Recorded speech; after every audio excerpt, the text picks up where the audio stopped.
And sorry, I'm driving and in between places, but I'll be listening as much as I can.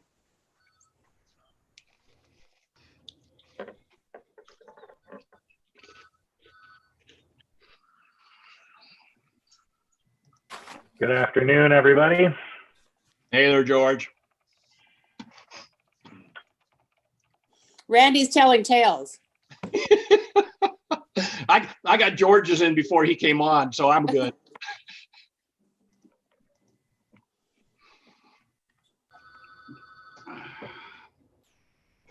All right. How's everybody doing? Pretty good. All right, let's go ahead and get started. So since last Friday, we went into our level orange category for on our COVID meter, which really tightens up our restrictions, a whole lot, to 25%. I know how that's going to affect some of our bigger businesses and littler, especially restaurants. I think this, hey, Mary Jane, could you mute yourself? Kick her off, John. Got it. You got it. Thanks. Now I lost my train of thought. I did support the Board of County Commissioners on doing this. So thank you, George and Randy. I know Randy and Sean are not on here, but I still believe it was the right thing to do, even though we know it's going to affect our businesses. I think the important thing is try to, like I said, nip this thing at the bud and try to get this thing behind us before we move closer into our Christmas season and when our skiing really starts picking up and our business really starts picking up. I don't know if you're aware, but last Monday night, the city did put in place an emergency ordinance that allows the city to enforce people that are not complying with our health order.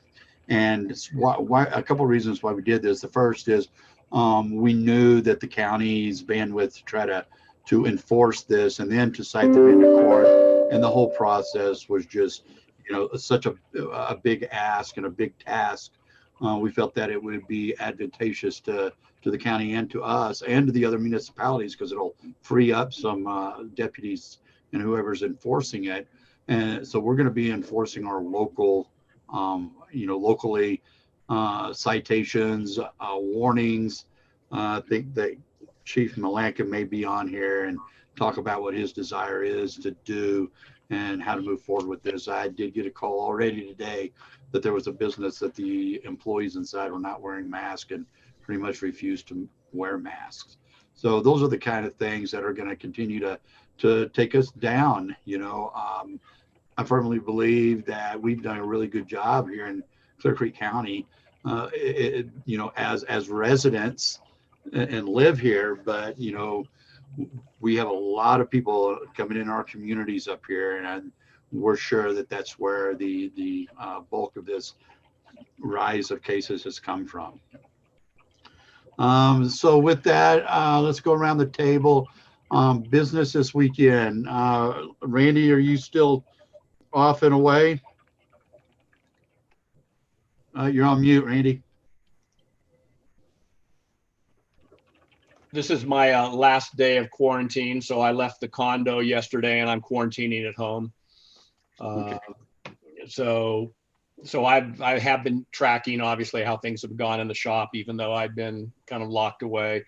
And we're for locking down, we're locking down at some of the slowest weeks of the year. Obviously we'll run into Thanksgiving, which is not one of those, but last week and this week are just kind of some of the slowest weeks of the year. And so if I look at just the weekend, so the 2 days post lockdown, we were up 20% over last year. Go figure, right? Yeah, exactly. And so, I don't know. Again, with us, we only had seating for 50% fire code to start with, even pre-COVID. So going to 25% is a 50% kind of represents a 50% shutdown, if you will, for us. And people were more than happy to come in and get their drinks and then move outside and be outside with them. So, so fortunately, at least, the first 2 days into it, everything seemed to be about as good as I could have asked for. Okay, well, that's good to hear. Steve?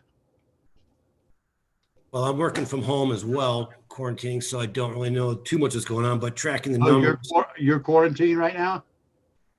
I Oh, I started didn't- quarantine, yeah, Do what? since last Monday. Since last Monday? Yeah. All So right, well, I'll let everybody know I'm self-quarantined too. Right now, myself, I test tomorrow. Because yesterday I was not feeling well and still not feeling well. So this thing's taken over our community. I know Lindsay's been down with it. I know Carla's been down, and it really sucks because it's all of us that are, have all this weight on our backs to get us through this stuff. And now all of us are starting to get a little case of it, and it's a little disturbing. So business this weekend, Steve? even though we're 20%, 25% of capacity, we're still operating at about 20% year over year down, which has been our trend throughout this whole thing. So it kind of goes to show that business this weekend was kind of low last year for us. So that's going normal. We are starting to do some west side grab and go, testing it out, seeing if we can do it there. That was pretty slow this weekend. We're slowly getting the word out and seeing if that's a direction for the future for us or not.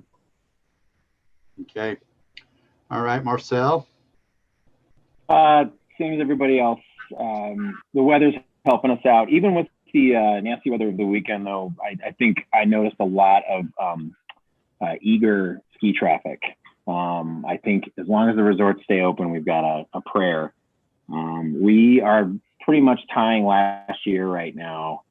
And with the weather being good this week, we might even beat last year, because last year was pretty crappy weather this week. But we're all kind of hunkering down and getting through it. The staff's getting a little nervous with, what they hear, and they're just kind of nervous that we're all going to get shut down. And I just keep reminding them that best thing you can do is wash your hands and wear a mask, and we'll get through this together. But yeah, nothing out of the ordinary, other than everything out of the ordinary. All right. Thanks, Marcel. Let's see. Chip, any reports from Bojo's? It's slow. There's no doubt about it. Cutting the capacities back. We're down quite a bit. So, it's been hurting. We're down though. We're down there. In all of our stores. Last week was not a good week. Okay. TJ, Mountain Prime, what are you seeing this weekend? Any thoughts?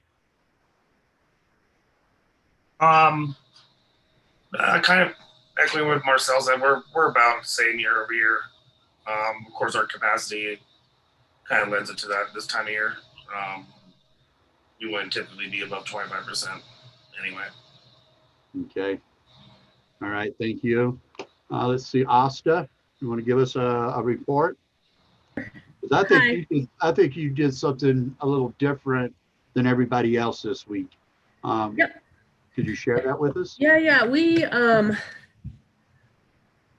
have with our place, we have, a lot of locals that come in there regularly, and we just kind of had a conundrum of having to turn them away. And, it's kind of sucks to say, hey, you come in here every day, but you can't come in here now because we're at capacity. So Mason and I shut down this weekend. I was open for lunch on Saturday for a little bit, and that went great. Everybody was really understanding. And I was only open for 3 hours. I smoked ribs and did a special. So when I sold out, I closed. But we're going to be closed through Tuesday. Going to try to open on Wednesday again for short hours, just to kind of push our lunch special and like a happy hour food thing. But when we do open on Wednesday, we're going to have really limited. We're going to be open from like 12 to 6 and just kind of see how it goes. So we're still kind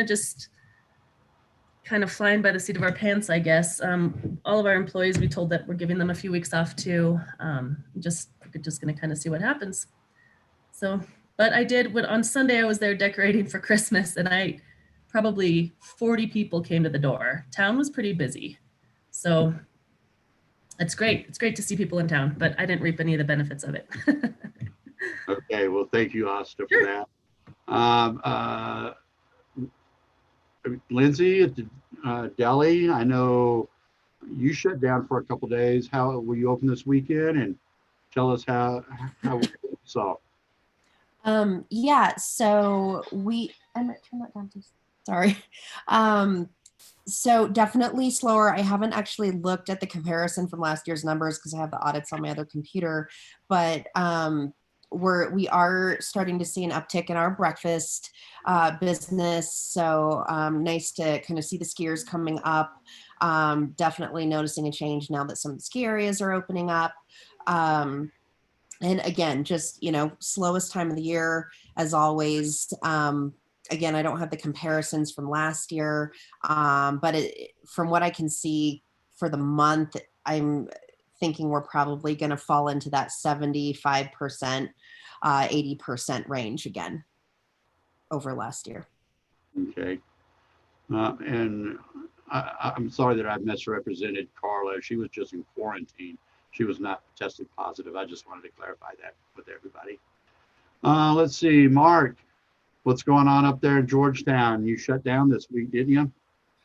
We did. Actually, and Halloween Day was the last scheduled day. We were hoping to be able to do the holiday trains, but it's looking less and less likely.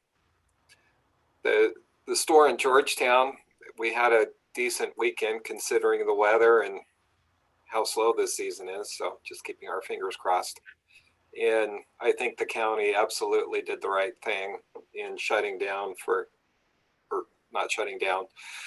further restricting us for the couple of weeks here. And hopefully we'll be ready to go in December or second week in December. Thanks, George. All right. Thank you, Mark. All right. We've got Dr. Ryan on. Let's hear from Dr. Ryan and some thoughts and maybe some, I won't call it projections, but future things that we should be doing right now. And tell us, Dr. Ryan, what we need to be doing to try to slow this thing down. Every time I look at the news, we see it continues to rise, statewide, and nationwide. And just kind of fill us in what's going on and some of your thoughts, please. Sure. I just state for the record, I am not a politician, and so nothing that comes out of my mouth will be a false, rosy picture. Right now, across the country, more than 45 states out of the 50 are seeing alarming rates of new COVID cases. Colorado, in particular, has seen a new high. We're now exceeding 4,500 cases per day, which is almost a doubling in the last 4 weeks, if you recall some of the numbers. In Clear Creek County alone, our 2-week cumulative incident rate is now almost 500 per 100,000. If you recall, just 4 short weeks ago, we were at around 30 to 40 per 100,000. So our number has gone up significantly and continues to do so. We're testing now 3 times a week. We began today to test the middle school, high school staff. And we'll do so twice a week moving forward to help insulate even further our children at school. We continue to see 5 to 10 cases almost per day in the county. And so we're going to need to continue to do what it is we're doing in terms of mask wearing and social distancing, et cetera. And avoid social contact. It's really driving the vast majority of our numbers are now social gatherings. And that can mean as little as you going over to your friend's house for dinner. We're seeing the vast majority, as I said, of cases that now reflect that reality where family members and or neighbors, friends are going over and socializing and walking away with a parting gift of COVID. And so in order to avoid that, I would avoid friends and family for the coming weeks, both in your home and out in businesses. I would and will continue to suggest people go out and patronize businesses and take out and other sort of forms, but not going to restaurants with your family or with your neighbors and friends. Not a good idea.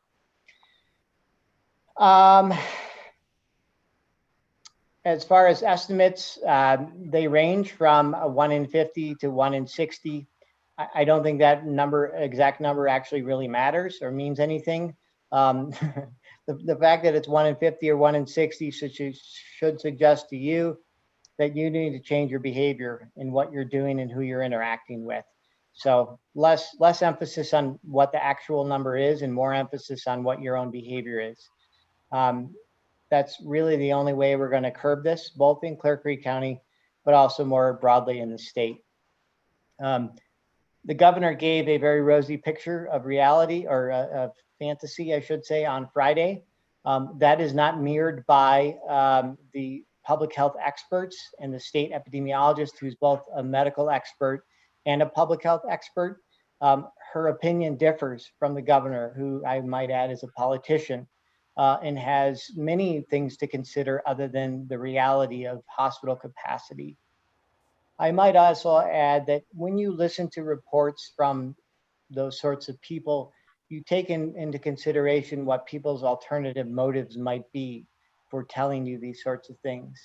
And when they talk about hospital capacity, a bed is only a bed. A bed without a nurse or doctor attached to it is just a bed, just like in your bedroom. So when they talk about bed capacity as opposed to staffed bed capacity, there's a gigantic difference.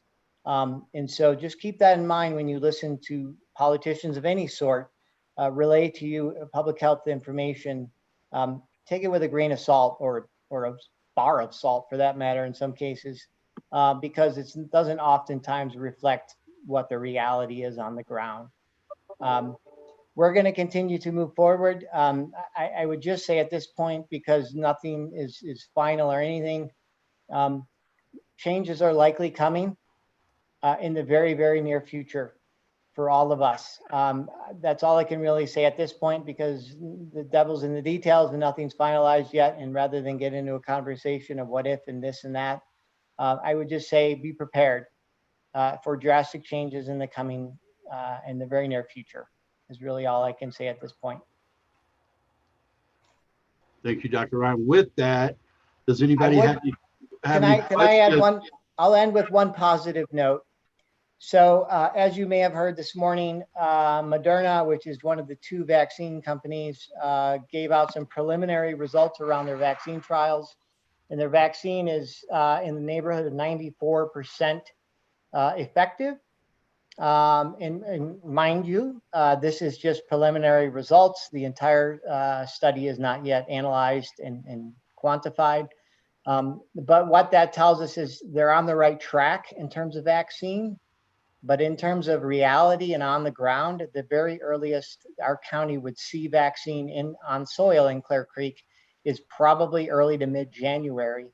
And even then, the first 2 months of the vaccine will only be given out because it's a 2-shot vaccine, meaning you get 1 shot and 30 days later you get the 2nd shot. So the first 2 months of our vaccine distribution would go primarily to tier 1 first responders, police, et cetera.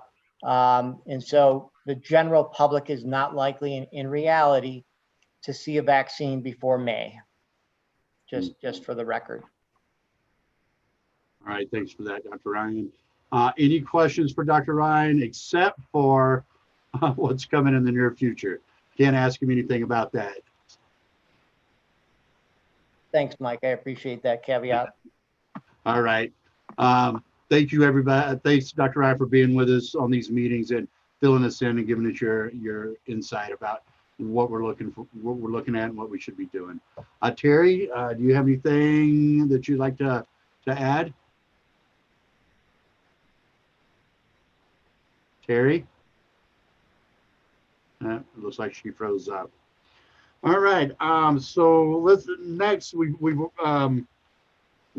Mayor Mike, can I just ask Dr. Ryan real quick about testing? Have there been any changes or improvements, reductions? Is there anything that we should be knowing in the county about testing, you know, with staff and, you know, last time when we talked, we were talking about the fact that you were about to receive a big drop of tests that we were going to do at home. Is that still coming? Yeah, so we are currently using a test called Curative. It's a PCR-based test. It's an oral test as opposed to the nasal swab. Far more conducive for the individual. We're getting test results right now back in about 36 hours, with 48 hours is the target date or target time. We were backlogged a little bit on the scheduling of that, because we have 60 to 70 people calling in on any given day that we have to subsequently call back and then schedule for the next testing site. We're currently testing 2 to 3 times a week in the county, which is free. You just have to call a day or so ahead of time and schedule that. But now, as I alluded to, we're reaching out into the schools and testing teachers on a weekly basis, and others in the community for that. It's a free test. We're working on potentially getting the app, so that if you want to test, you can go on that app and schedule it. It will free up our nurses and other staff, so they're not spending time trying to schedule you. They're actually doing the time in carrying out that test. It's not a take it home. It has to be, I think, Marcel, are you the one that asked this question? Yeah. It has to be observed by a trained professional, just to make sure you do it right. Because if you don't do it right, the results are sort of meaningless. But it is an instance where this morning at the high school, for instance, we had 25 of the staff in the gymnasium spread out, and we did a group test, for lack of a better term. We gave them instructions, watched them do it, and 25 people at once took the test. It's literally a 30-second thing. And we were able to test 25 people in a matter of 5 minutes.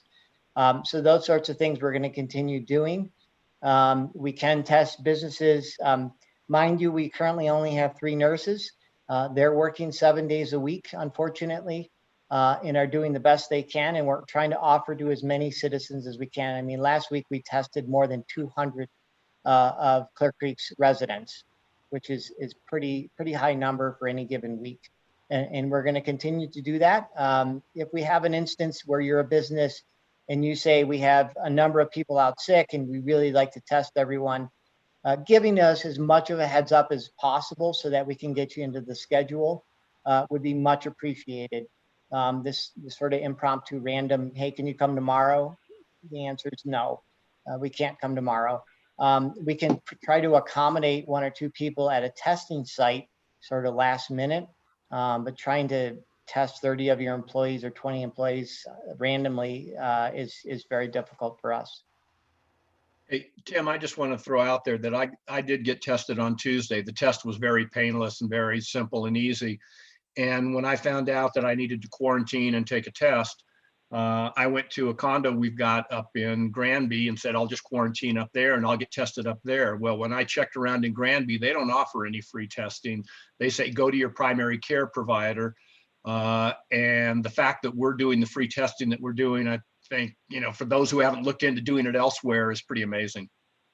Yeah, and right now we're testing. I would estimate roughly 5% of the people we're testing don't even live in Clear Creek. We're sort of doing them a favor, and from Gilpin and other counties surrounding us, they've come. It's adding initially to our positive rate, which is it gets sorted out in the mail, if you will, and they get removed from our list. But we're actively testing people from other counties. We don't really want to push anyone away. And so far to date, we haven't seen anyone from Clear Creek not getting in because of other people. So if that ever becomes a problem, we'll ask them kindly to go back to their own county. But until then, we're extending our Clear Creek hospitality like they have to us. Dr. Ryan, what is the efficacy of this test? It's 90% accurate. So it's about a 10% increase from the nasal swab. Oh. It also requires a significant less PPE from our part. So as I described today, the 25 people that we tested, we needed next to no PPE because we never came into contact with those individuals directly. We were more than 10 feet from them at any given point and didn't come into contact with them. So it's a huge plus for us in terms of reducing our PPE need and saving that PPE for people who actually need it. Yeah, I was curious about that percentage as well because I did test positive for COVID. And since my entire family, who is in very, very close contact with me, unfortunately, all tested negative, they're now in quarantine until the 28th because of that. So my quarantine ended on the 14th and they have to stay an additional 2 weeks. So they're about a month. They'll be a month in, but I was just curious about that because I found it so odd that they would have tested negative given the close proximity. Well, there's two things related to that. The first and foremost is they have up to 14 days to convert to positive. So I would wait till that 14 day to draw any conclusion. The second thing I might add, and I can't see who it is, it just says Clear Creek, DC. Yeah, this is Lindsay. The other thing is you might not be shedding very much. So although you're positive, although you may be symptomatic, you very well may be not shedding very much virus. And so even though you live in close proximity to those individuals, if you yourself are not shedding a ton of virus in your environment that they're then inhaling, it is possible. And we've seen this in a number of cases where an individual in the home is positive, everyone else in the house continues to maintain the negative status.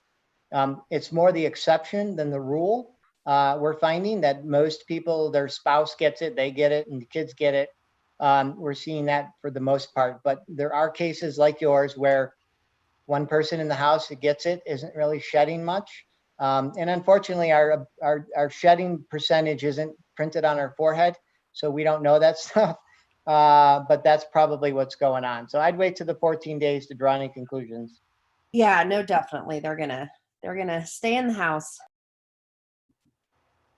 Ryan, I have another question. My daughter tested positive about a week and a half ago down in Denver, and the physician, doctor, whatever, the contact tracers said just to look at the people that she had been around from when she first started seeing or feeling any symptoms. And I thought that I was under the assumption that you'd be shedding virus for some time prior to that. Could you? Well, Chip, it sounds like you're more educated than the person who talked to your daughter. Yes, we go back in Clear Creek County. Our first question to you would be, Chip, when were you exhibiting symptoms of any sort? And you say Monday.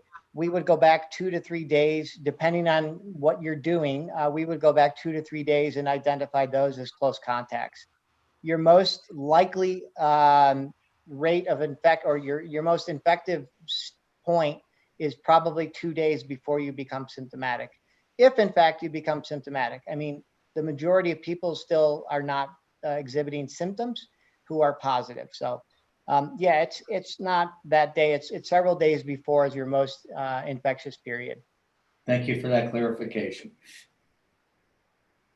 All right, anybody else? Questions to Dr. Ryan? Thanks again, Dr. Ryan, for coming on and being there and for all what you're doing for this county. All right, let's move on. Let's see, John Kane, are you ready to pull up, share a screen with us? Yeah, my thing is acting up, so tell me if this works or not. Hopefully it isn't a problem.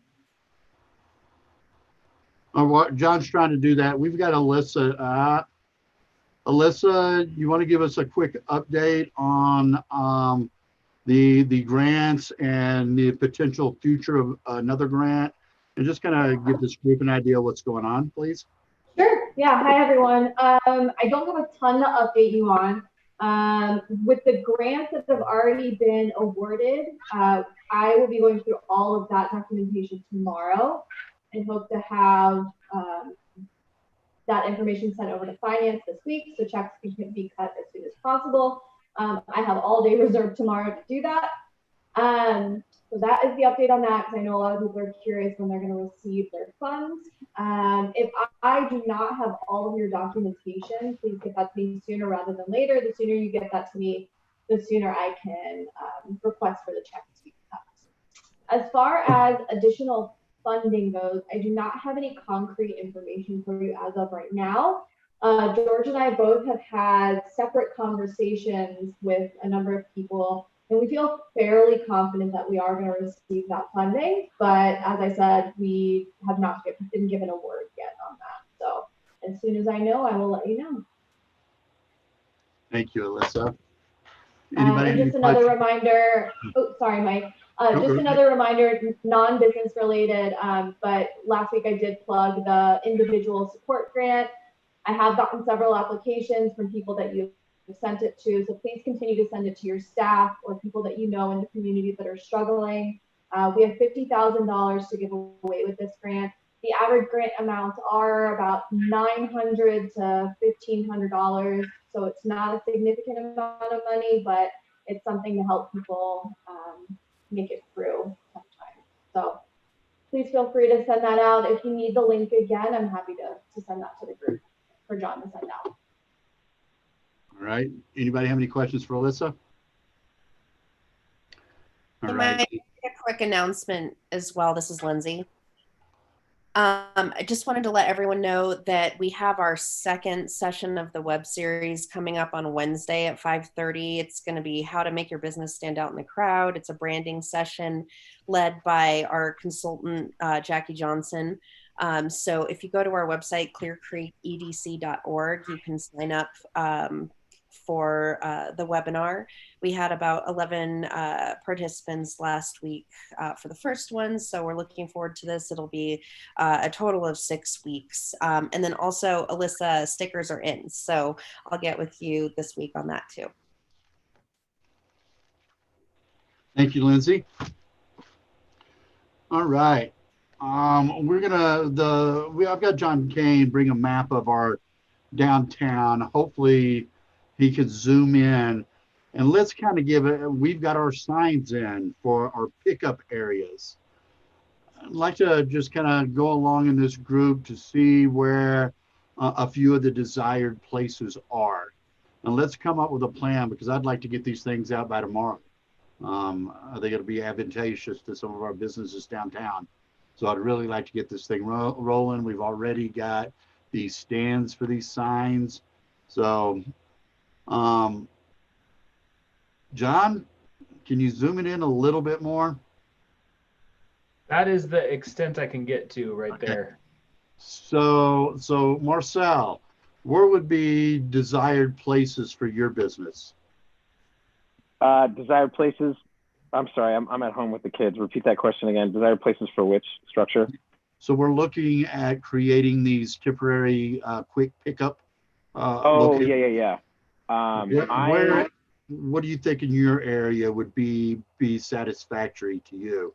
One of my ideas is, we talked about maybe putting a couple on the avenues, and I think that would still be advantageous. I think maybe you can't see my cursor. The new Pickaxe Pizza has opened up. I think a drop spot over there on 17th would be good for that. Anything location. closest to the western part of my buildings would be best. I've got that coffee shop that is open in the mornings, so that would be maybe down there in front of the in front of CenturyLink. In front of CenturyLink. Yeah. Okay. John, do you know how many spots are there? There's 2 spots direct. Can you guys see the small blue dots I just drew? Yeah. Those are 2 spots right there. We've also got, there's a pickup zone right here, but there's these spots. We have 16 total signs. So if we do 2 of them, are we going to do 2 of them tandem? I think that would be I don't think we should do them one and then skip a space and then another. I think doing them contiguously is probably our best bet. Any thoughts from the group? Hey, Mike. This is related but unrelated. I just wanted to let everyone aware. So the Department of Health is going to be buying in the very immediate future signboards that we're going to put up right at Loveland Ski Resort in Echo Mountain, promoting businesses and takeout in Clear Creek County, and sort of trying to get them to order before they leave the ski resort, so that it gives you guys as a business time to prepare it and then have it available and feed into what you're describing now here. Even though economics is not public health's wheelhouse. We're trying to do our part to promote everything that we can moving forward. Well, Dr. Ryan, you haven't noticed yet that if you order your food at Loveland, by the time you get to Idaho Springs, we've got 3.5 hours to fix it. True enough. That's again not my wheelhouse. That's a transportation issue that I got enough problems. All right. So I think that, so let's see. Would that, so if we put 2 there, next block with Bojo's, Chip, where would your desired spot be? I'd like to have them right in front of the restaurant, actually. And we'd kind of like to have 3. We're greedy. What can I say? And you know, again, we'll throw in, you know, from a coffee shop standpoint, we've got a lot of grab and goes too. So somehow it needs to be evenly spread on each side. I did do a walk around and talk to a lot of business owners about this a couple weeks ago. And I think that in general, one of the things that seemed to come up quite frequently is that, you know, where we have a lot of businesses centered, you know, in this middle block, having them in the middle of the block for both sides might be beneficial, just because there are, you know, several businesses that would like to take advantage of that right here, including Annie's Gold, which often has bigger drop-offs from its clients and things like that. And so we had talked about potentially these areas that I've marked on the map, and we can change them. And maybe like a couple here. This is what the first kind of version of this looked like. So 2 here, kind of generally in the Main Street area, Frothy Cup area, 2 here, and then 2 separated on 17th and on 16th. And then here, focusing them in the middle of the block, if possible, like this. And then we had talked about marking these spots too, but I don't know if that's something the group wants to do. But this would only be 12, so we'd have 4 more signs. All right.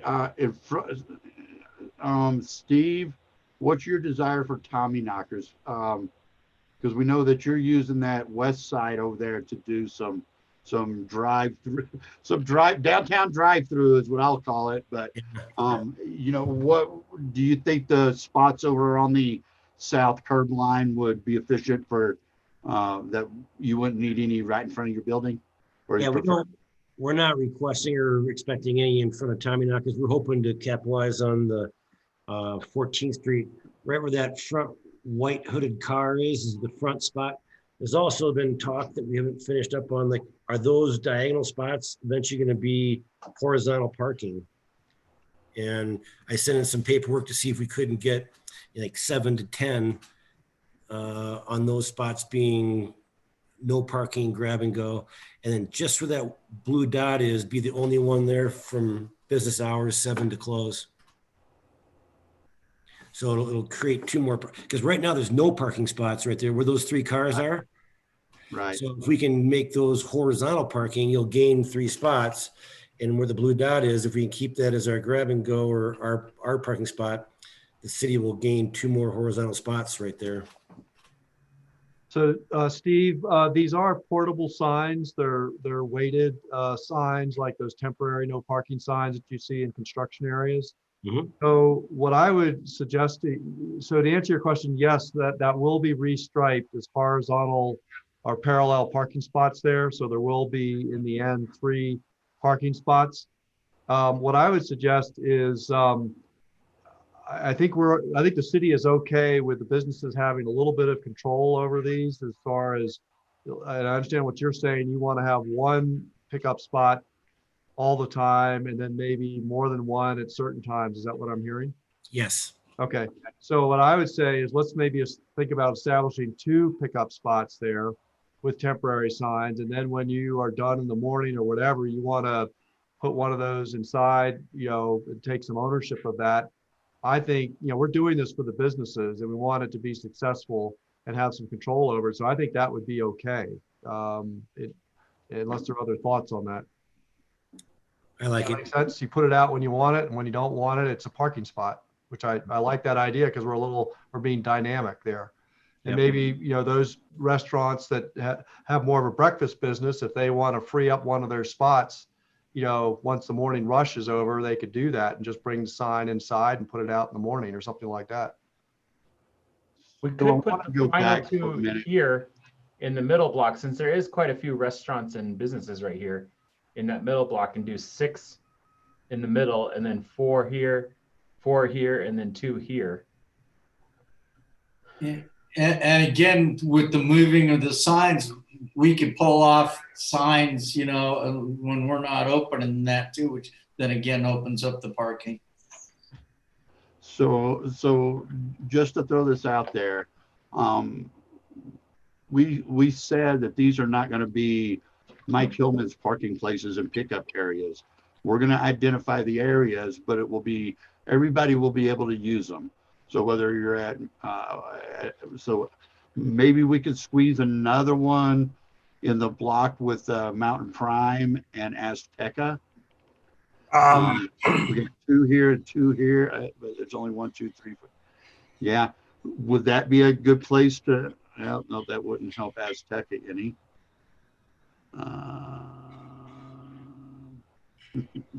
We could do it in the middle of the block here. That takes a so that takes what, 1, 2, 3. So each one of these dots is going to take up a parking place. Is that correct? Yeah, but right now there's more than we have signed, so it could be any of these like kind of configurations. So Can I make a suggestion that does it make any sense to try to keep them all relatively in the same place on the block so that as people are, you know, they know what block they're going to, but they're either always in the center or they're always at the end. Does that make any sense to anybody else? Yes. The problem is Yeah, I that think that makes sense, unfairly Carla. benefits some businesses over others too, though, because we do have several mid-block businesses in this 15th to 16th block, where on between 17th and 16th, it's more on the ends of the block. And then here on between 14th and 15th, it's in the middle too. So suppose, I mean, you could go the middle and then it would only be between 16th and 17th where you have a issue there. But let me also just devil's advocate. These are spots for people that are calling in their order and knowing where they're going to pick up their food, correct? So as long as you know where you're allowed to park or where you're quickly able to park. Yeah, that's not necessarily true. These are not about, somebody could pull in one of these parking places and go, what's the time limit? Do we put a time on those signs, John? 15 minutes. So 15 minutes. If somebody wanted to park in one of these places, and this is a question to the group, can they go into the deli and order a burrito and using these parking? I mean, the first hour's already yeah, that's true. So, but you have to be registered. I'm just throwing it out for conversation. I think Carla makes some good points. Any thoughts from the group? Well, I think that I mean, the idea is this is short-term parking for people who can get in and out, whether they called ahead or whether they're running in to pick up a coffee or dropping something off quickly. At least that's the way I've perceived it, is that these were designed for people who are just short-termers to come in, get something, get out. That's right. Yeah. So John, I think we had talked about 2 on each side, and so let's try to scale it back a little bit. I know we're just looking at ideas here, but I think we need to focus on, the concept was 2 on each side generally, and we can then modify from there. So let's try to start out with 2 on each side, except maybe the Tommyknockers block, which has theirs on the west side, and go from there. In this block between 17th and 16th, we have a restaurant here, 2 restaurants on 17th here. We have a restaurant space here, which is currently unoccupied. And then we have Azteca, Mountain Prime, and then we have Westbound here. So would you rather see them 2 on each corner, like catty corner here? Or we could do potentially something either in front of Westbound or in front of Azteca, 4 in a row, or 2, you know, some kind of combination thereof? On our side of the street, where it really makes sense for us, and I'd be down with the idea of taking the sign in and out, because we do have brunch service. We'll be putting it on 16th Street out by our side door. Something we could take in and out right over there. Yep. And then we wouldn't have to put any in front of our building. You could slide those down, so it might be more conducive for Azteca.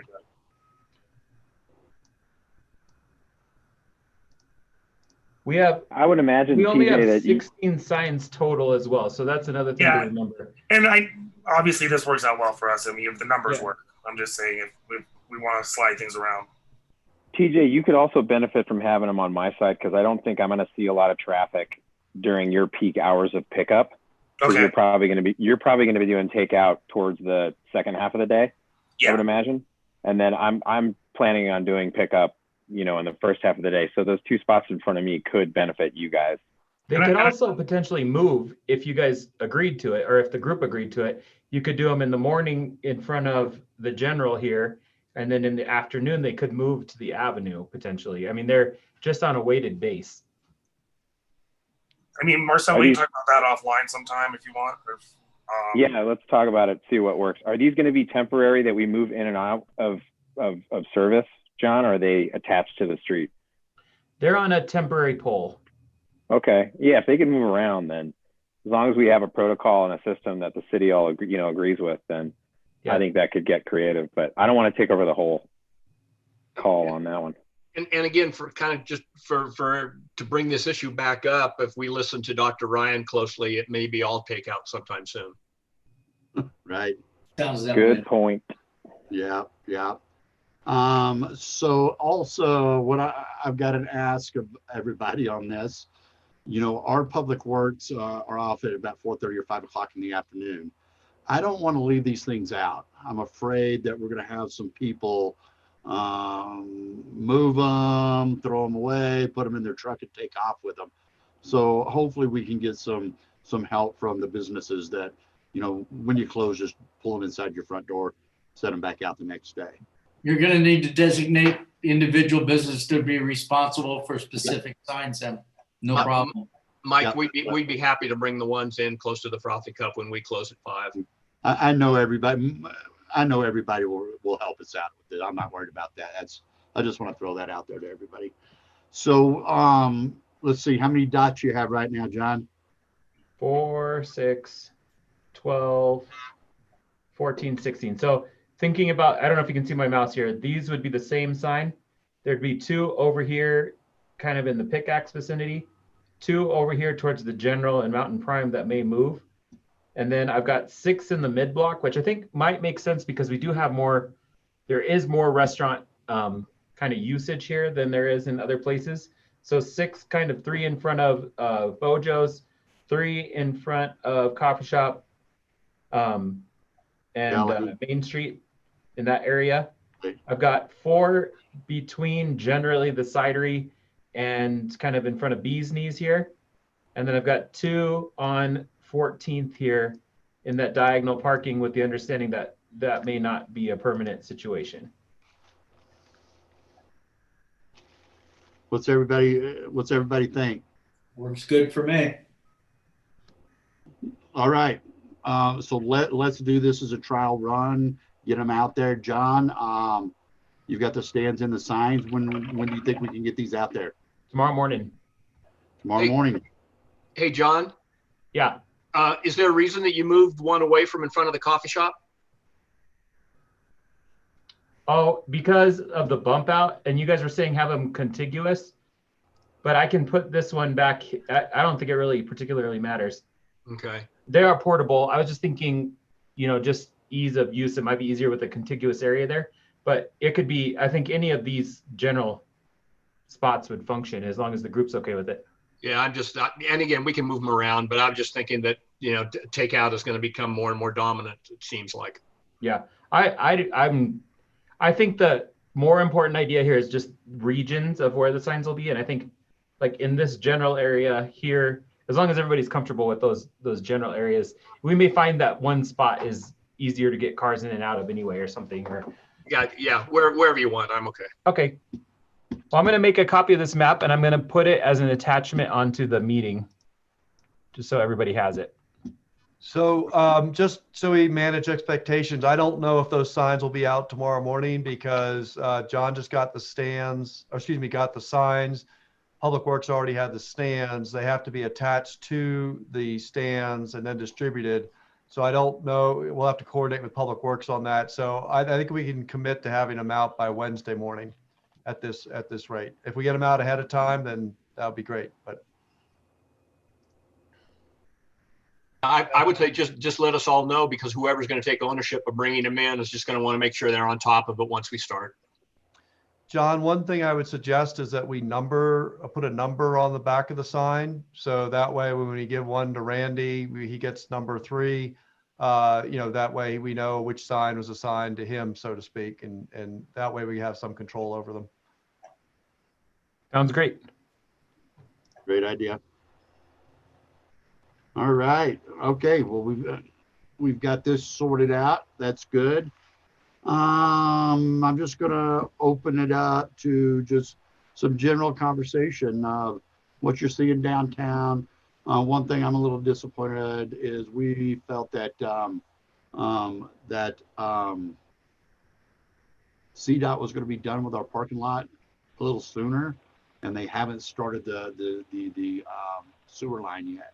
So I'm a little concerned about that. I'm getting a meeting with CDOT for another issue, but I'm going to voice that as well, that, you know, as far as timing and scheduling and everything, it's not being friendly to Idaho Springs. So I'm going to write CDOT on that. We know our general guidelines for the orange. I'm just going to open it up for other discussions right now. One other thing real quick. Chief, are you on with us? Chris, Chief Malenka, are you 505? I said Chief me. Oh, okay. No, that's me. Okay, I'm sorry. All right. I was gonna, so I'll be talking, and Andy and John and I'll be talking with Chris Malenka, Chief Malenka, about enforcing these. If we see somebody, or you notice somebody parking one of these, you know, to go inside the Bojo's and sit down and have a pizza, we're gonna have to keep an eye out on that. Andy? John probably was go ahead, John. I better know what you were going to say. I was just going to say, I have talked to, that may be Danny on 505. Is it you, Danny? Yeah, that's me. Okay. We've talked about this a little bit, about Interstate can look at this as well, and they can check it on their rounds. Is that correct? Yep, absolutely. Okay. Yeah, we will definitely be helping monitor those spots on Minor. Okay. And really, we see Interstate Parking as being the primary enforcer of this, because they have the technology and the staff to be able to monitor the time requirements. And they have someone, you know, on the street downtown regularly. So not that our police department can't assist, but I would say the primary enforcement, we are looking to Interstate to do that. All right. Running out of time, but real quick, Cass. Thank you. I just wanted to share, if I can share my screen, I just wanted to share something with the group. Am I able to? Let me see. John, I heard your screen. See, can you see that? Yeah. Yes. Okay, so we are working on a campaign to help small business through the holiday season. We're going to send an email out today showcasing this new effort, which is curbside shopping. So we have a to-go page for restaurants right now, and this is designed to kind of help even take that a step further with shopping. So the idea is to fill sacks and stockings and help businesses kind of offload some of the merchandise that they might have excess of, and create small gift ideas that people can pick up going to and from ski resorts. So really excited to hear about Tim Ryan doing the variable message board. Talked with him a little bit, but this is a new push, and the whole idea is just to really get people to, you know, have low contact shopping experiences in our county through the holiday season. So again, still working on, you know, all the details, but just wanted to share this with you guys. We think it's going to be pretty exciting for the community. All right. Anybody have any questions for Cass? Andy? One other thing everybody can be thinking about is us, John and I have been speaking about the possibility of having a virtual Santa. As you know, it's been a tradition in the city to have the tree lighting in Citizens Park. And the mayor reads the night before Christmas. We have carolers. It's a festive time. We have to modify that. And I hate to just do away with it altogether.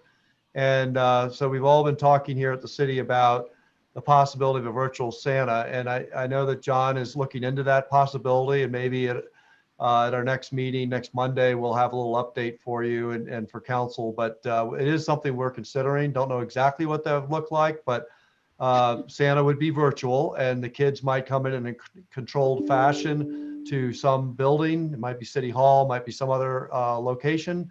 Talk with Santa, maybe get a little gift bag, and then be able to go home. So we think it can be done very controlled, very safely, and at least we can have a little bit of a celebration the Saturday after Thanksgiving.